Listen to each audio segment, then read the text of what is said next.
I just turned 40 this month.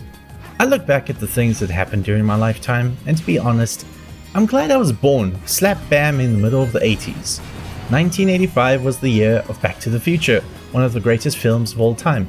MacGyver aired on TV, Calvin and Hobbes without a doubt the best comic strip series on the planet, We Built the City, which is still the best rock song in my opinion, Tetris, the most addicting game that I can think of, was invented, as well as the Western release of the first of the greatest gaming systems of all time, the NES.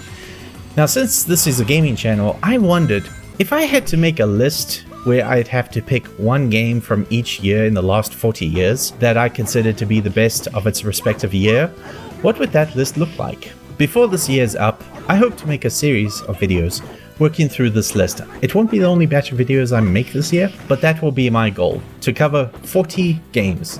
That's a lot of stuff to get through, and because it could potentially be repetitive or rambly, to help with this, there will be a couple of rules I will have to set for myself. Number one, this will not be a Watch Mojo style top 40 list, those are boring. So what format is it gonna be? A whole bunch. Some games will get a scripted podcast, some will be a tech analysis video, and some will be a full-blown essay documentary. I may have a few people that have a history with the game in question to join me in a sort of podcast-style video, except that it will still have a lot of scripted sections, which leads into my next rule. Number 2, all videos will either be fully scripted, or for those that are not fully scripted, will be heavily edited to get rid of any rambly, boring stuff. So none of this, hey guys, so today we're gonna play Crash Bandicoot, and when I was a kid, the graphics looked so realistic. So there will be a level of expected polish. Number 3, I'm going to take a page out of the book from the now long dead screwattack.com and only pick one game per franchise. So if I cover Star Wars Dark Forces, I won't also be doing Jedi Knight or Rogue Squadron. This will result in a much more interesting list, which leads into number 4. I will not be picking the most popular game from each year, but only the games that I personally find to be the best.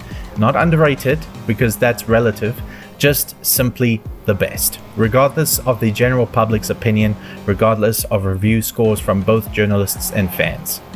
And number 5, some games can be covered in a 5-minute video, and some will require up to or possibly even over an hour to really dig into it.